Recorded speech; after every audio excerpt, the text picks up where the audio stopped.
कि प्यार की ये परिभाषा कितना गलत है। प्यार में दे खिलो कैसे उजड़ा चमन है। जिससे शादी किया उससे कैसे निभाया। दूसरे के प्यार में कैसे करती गमन है। इस जमाने में किस चीज पर है भरोसा। इतना बेदर्द से सब कुछ करती दफन है। अरे कभी श्यामलाल प्यार ऐसा करो ना जिससे परिवार एक साथ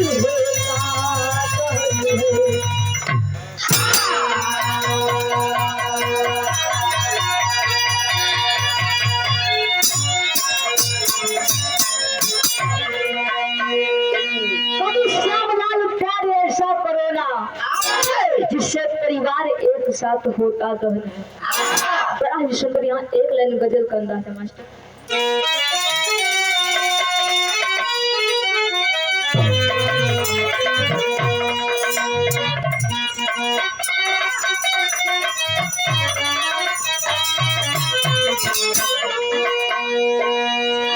जिंदगी में हजारों का मेला जुड़ा।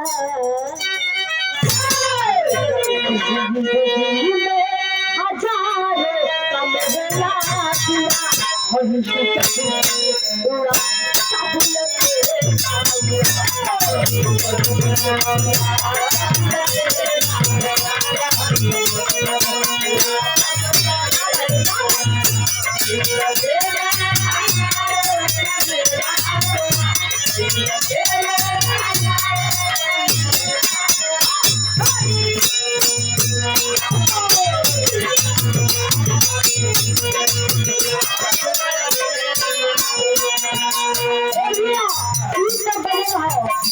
भाव में कहना बता।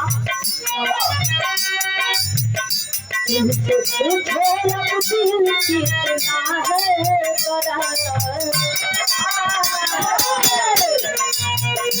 तुमसे पूछो अब दिल कितना है बड़ा। तुमसे शाही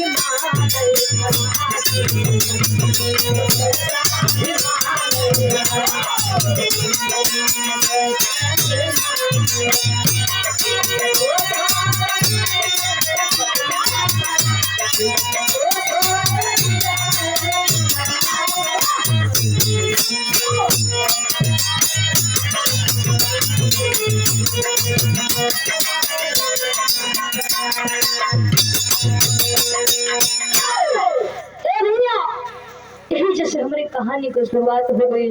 कहानी कहाँ देता क्वेश्चन बात क्या करवा आई आप लोग विराम सुन के मिले।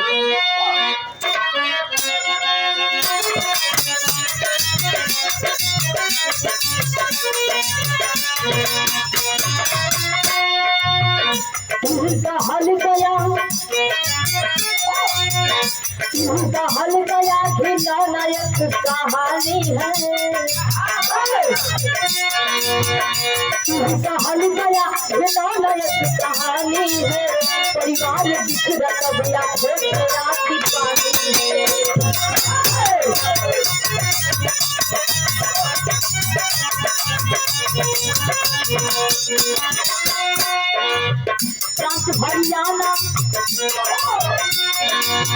प्रांत हरियाणा जिला नोहबा गंगोली है। प्रांत हरियाणा जिला नोहबा गंगोली है। राजको माहो थाना सुंदर जोड़ी है।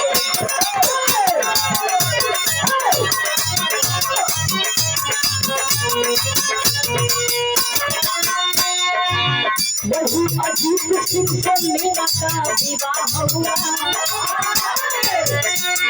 अजीत सिंह से मीना का विवाह हुआ, मीना को नसीब रही जिंदगी का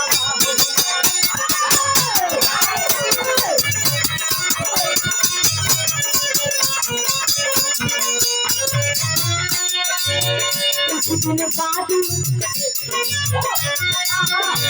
दिन बाद जब में थी ललनावा भइले, कुछ दिन बाद जब में थी ललनावा भइले, बेटी बुढ़िया क्यों मिसाल ललनावा भइले।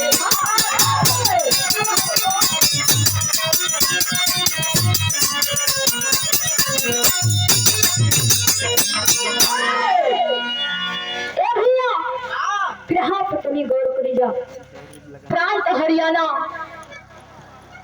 थाना राजकुमार बतावल गई, गांव का नाम बतावल गई नोह गांव।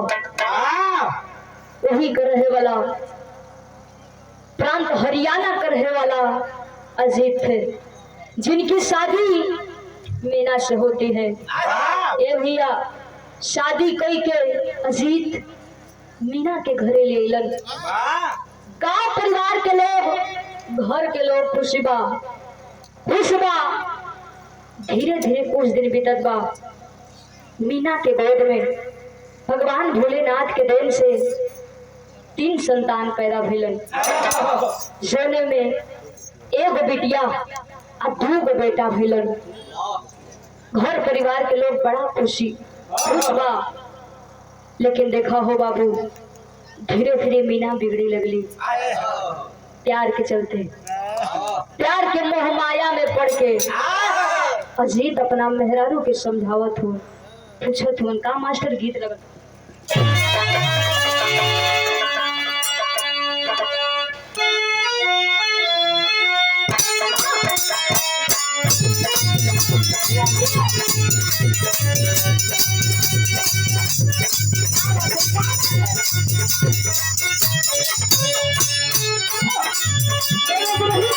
शादी भइल बा, अपना नैहर गई, सखी से हर पूछत रही का हो सखी, ससुराल में कैसन बीतल हो। सखी कहे का मास्टर, सवर बढ़िया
लेकिन जहाँ में भावा अजीत अपना मेहरारू को समझो बड़े का हमसे बनते हैं आई ना रनिया या जिसके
समझावत बा कहत बा कि मीना हमारा से तो रोज बड़ा बढ़िया से बोलत बतियावत रही हो, लेकिन तोहरा के एकाएक अचानक का हो गइल बा। लेकिन मीना ने तो सुनत बारी हो गया अंतरा के लाने बताओ गई का।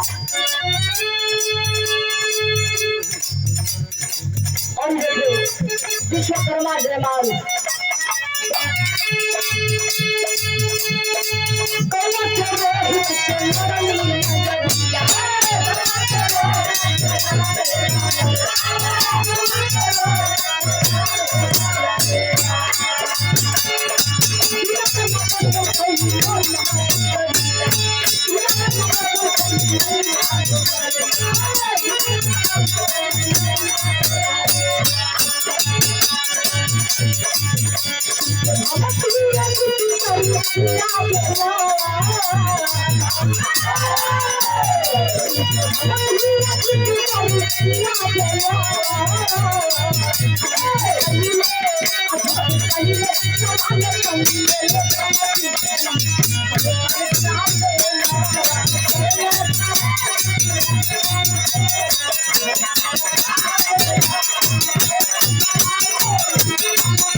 अजीना मरना कसम खुली मीना गुजरिया वही गांव के बगल के एगो रोहित नाम का लड़का रहल, वही लड़का से प्यार करे लगली, मोहब्बत करे लगली। अजीत समझावत हूँ लेकिन मीना मानत ना हो गया। एक दिन मीना रात के रोहित के बुलाए के संग में सुतल बाड़ी, उनके गलत व्यवहार को उसका पति अजीत देख लेता है। मीना मने मने डरे लगली कि हमार सैया हमरा के देख ले, हमरा के जान से मुआ दे। ए भैया पूरा केस अजीत कहाँ से उनकरा के धमकावत डरावत हवन। वो मीना तुरंत कहे लगल कि सुना अगर ऐसे ज्यादा बोलबो तो तारा के जान से मार के खत्म करवा दे। अजीत डराए लगल हो भैया, लगल डराए कि अब तो हमरा के जान से मरवा देगा। भाई का भैया गीत लगल मास्टर।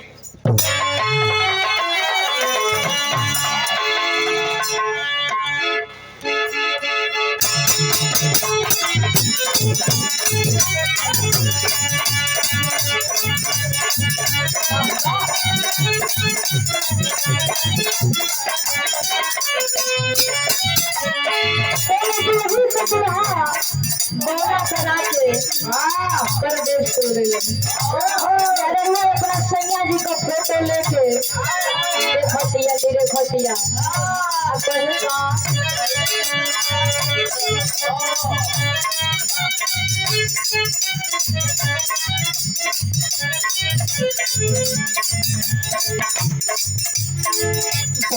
जब से सहारा याद आरे बार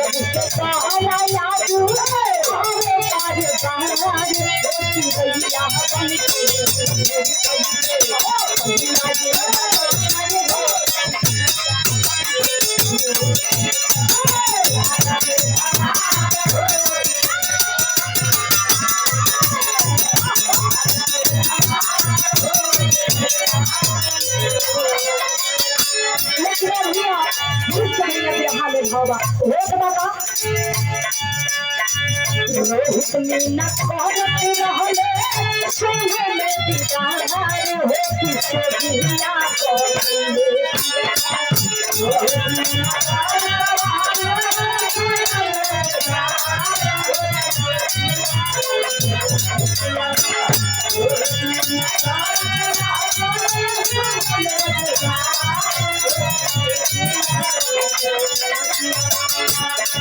रोहित मीना करत रहले संग में बिचार हो किसे दिया पौड़ी दिया बड़ा बढ़िया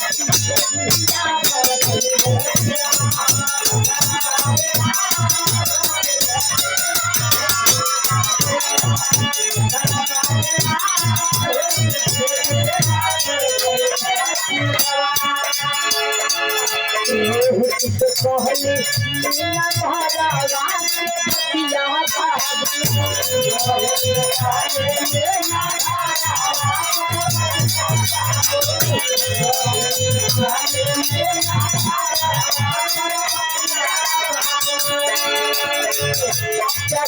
मजा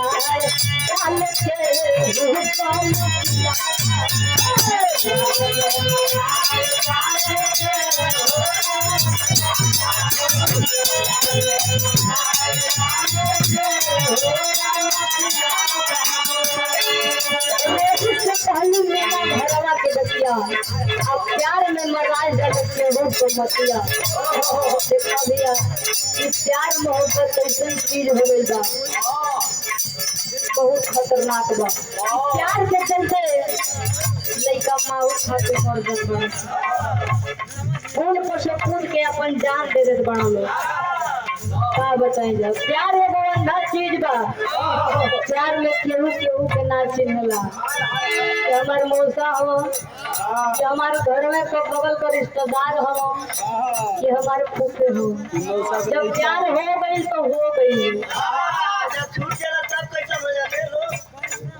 ज्यादा बाद में तो के बताई ए भैया वो मीना रोहित के बुला के संग में सुतल बाड़ी अजीत उसके गलत व्यवहार को देख लेता है तो मीना डराए लगे कि हमारे सैया हमरा के देख लेलन हमरा के जान से मरवा दी लेकिन मीना करत रही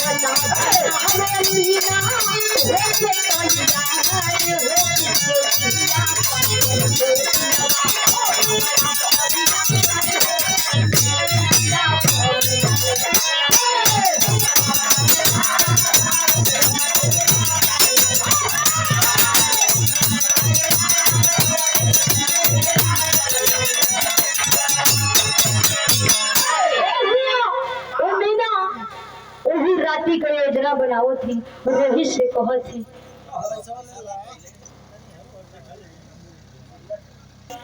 दिल की खतरा बन गई भैया तुम्हारे दिल की खतरा बन गई कहीं पर लोभित भरा हुआ है पानी तुम्हारे दिल की खतरा बन गई कहीं पर लोभित भरा हुआ है पानी पानी विदेशिया को भौलल मास्टर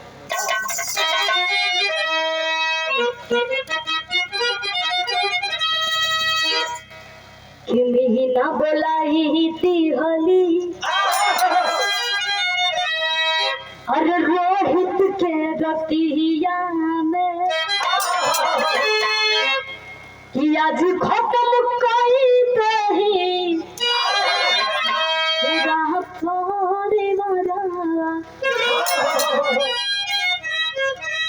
प्यार में अंधी मीना अछूत के मारी टांगे दी हली अपने हो हाथों से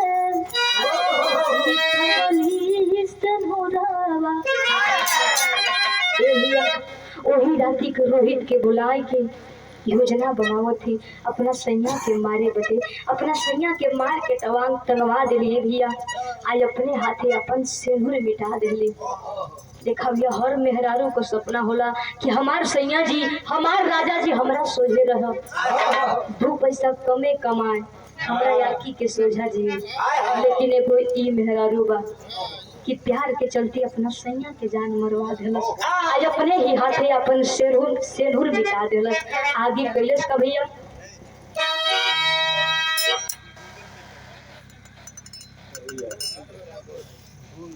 बचवा के नीला और खानवा खियावे चलली कि खानवा में डाली दिहनी तीनों के जहरा पैसर जाबू अरे पहिलल शरीरिया अरे मारी से बोले लागो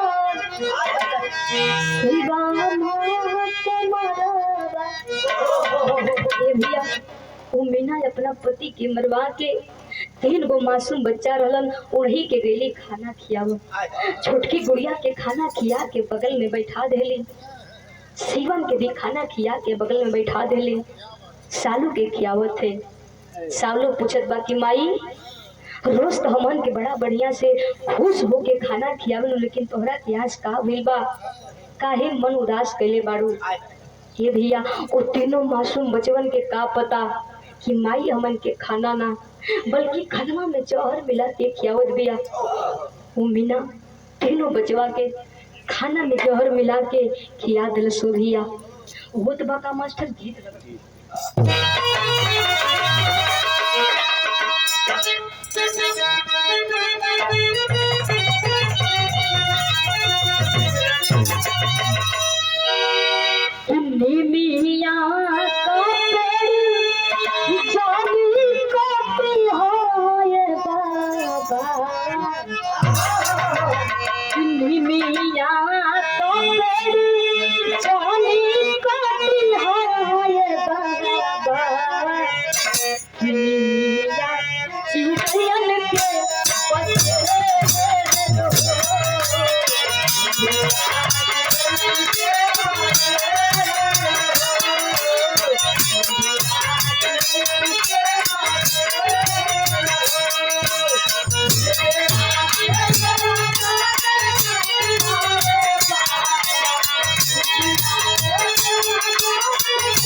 गीत भाव में भूत बाका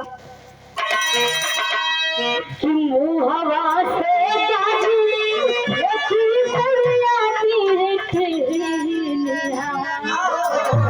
अब मुहवा से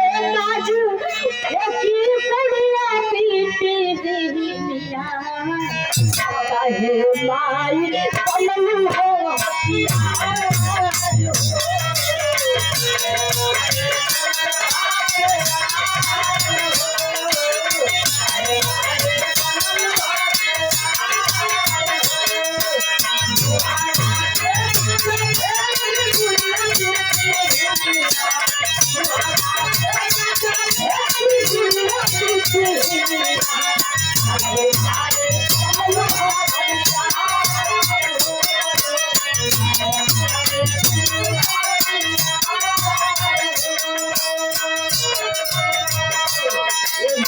बिटिया बुढ़िया शहर से पूरा शरीर में गिरत बा खाना खा ले सो दिया। जब जहरवा पूरा शरीरिया में भीग गई बुढ़िया मुंह से दांत से जमीन पर गिरल बा गई का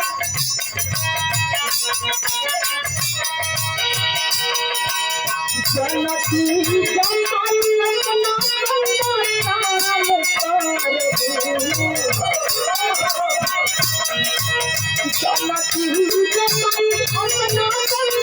अपना रोहित से करे लगलू प्यार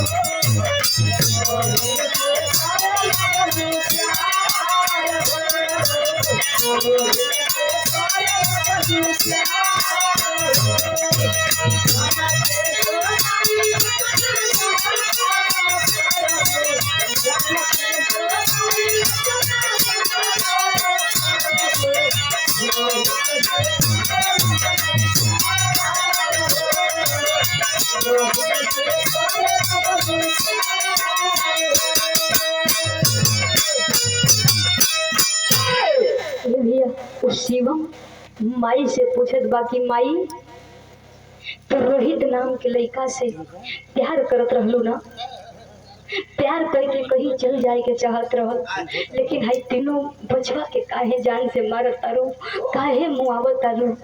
वो बेटा कहत बका मास्टर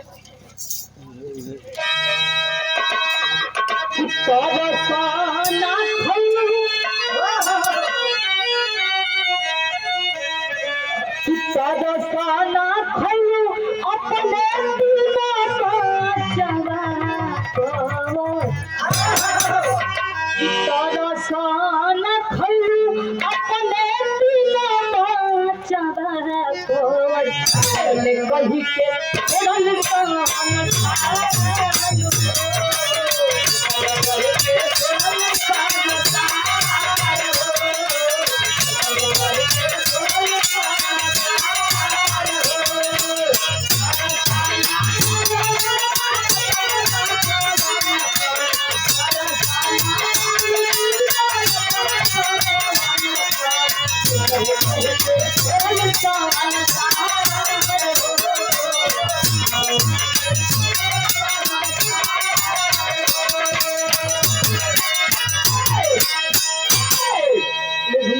इतना कही के ये दुनिया के छोड़ के वो तीनों मासूम बचवा चल गए हो भैया। बिना वही राती के कबाड़ी बंद करके दरवाजा बंद करके भागल है रोहित के संगे। भैल का मास्टर गीत लगा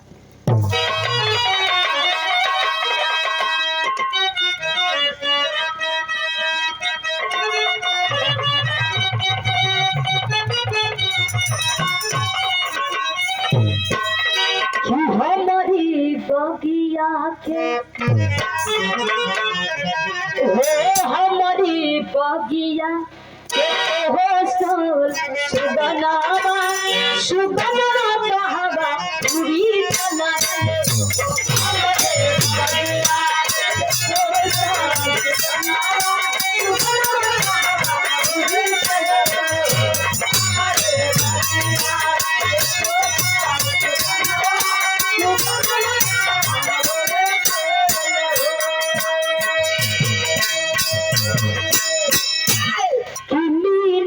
ताला दे के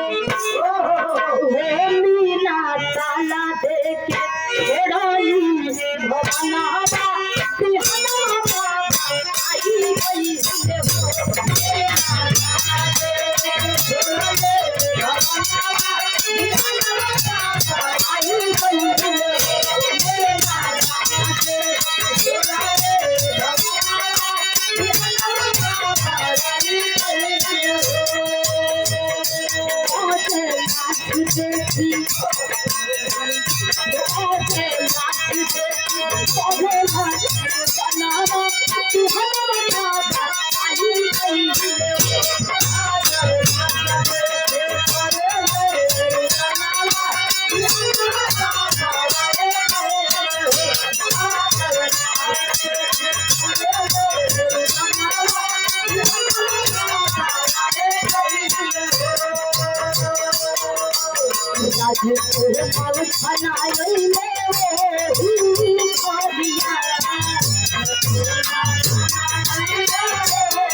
ए भैया जब बिहान होत बा कुछ गांव फुर के पता चलल आके देखत हन मीना के बाबू आ गेलन उनकर भाई आ गेलन घर में। तब घर में ताला लगल बा बहरे से भैया ताला तोड़ाई जाके घर में देखत बड़े एक और अजीत कलसिया एक और तीनों मासूम कलसिया हो गया केहू गाछ फेंक के मरल बा केहू मुंह से खून फेंक के मरल बा। जाए के उनकर बाबू लसिया पे धोई के रोवत होन कि मीना ई का कुल मीना ई कृष्ण ई कुल का के गइलो मीना प्यार कैले रहलो प्यार करके कहीं चल जाए के चाहत रहल लेकिन है कुल मरला का जरूरत नहीं तोरा के। ए भैया उनकर बाबूजी जाए के थाना में रिपोर्ट दर्ज करवावत होन पुलिस प्रशासन खोजत बा खोज में पड़ल बा भाई कमास्टर आधा तो भाव लगत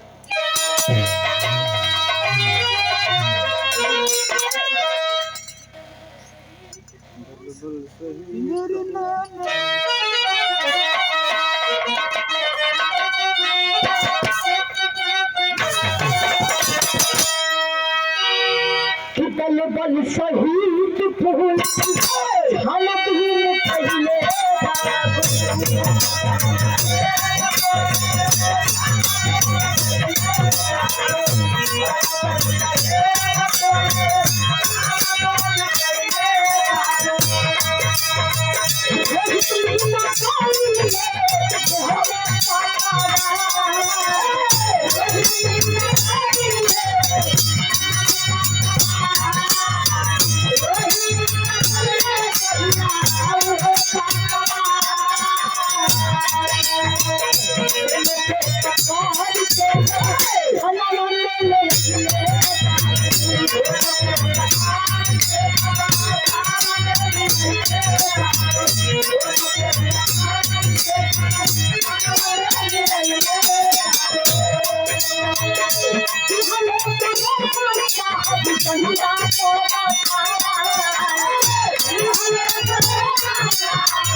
प्रशासन जाए के नो गाँव में और रोहित और मीना के पकड़ के लिया पकड़ के खाना में मिला के मारत पीटत होने भैया पगली काहे बदे मरली काहे बदे हाउ तीनों मासूम बचवन के जान से मरली अपना पति देव के मरली काहे बदे। वो मीना कहत बाकी साहब तू जानना चाहत हो कि हम काहे बदे मरली। मीना बतावे का प्यार में पागल साहब हम ही मरली जाना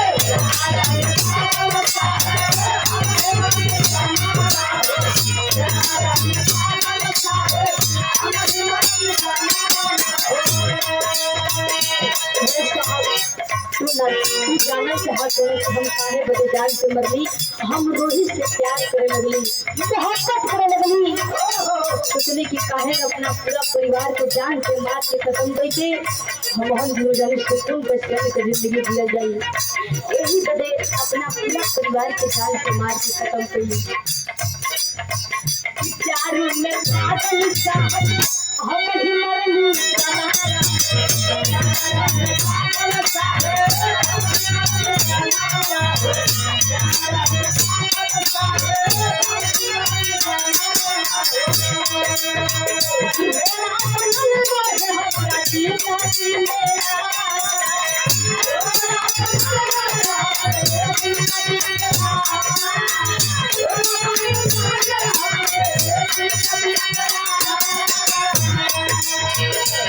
खातिर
साहब वो मीना से पूछत हो कि ऐसा काम काहे बदे कैली, लेकिन हम कहिला भैया जे ज्यादा उपाय लगावेला वो जरूर एक दिन खाही में गिरेला।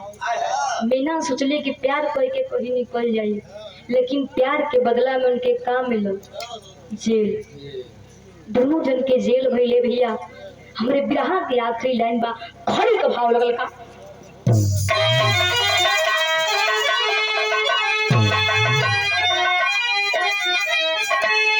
मास्टर पति और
जाते जाते हम यह कहल चाहतनी कि एगो ओ माई होले जब लइका पेशाब कर देवला तो लइका के उठा के झूरे जगह सुता देवेले आ अपने भिजले जगह सूत जाले, लेकिन एगो ई माई बा की कसाई भाई भैया हमरा माई कहे में भी शर्म लागता।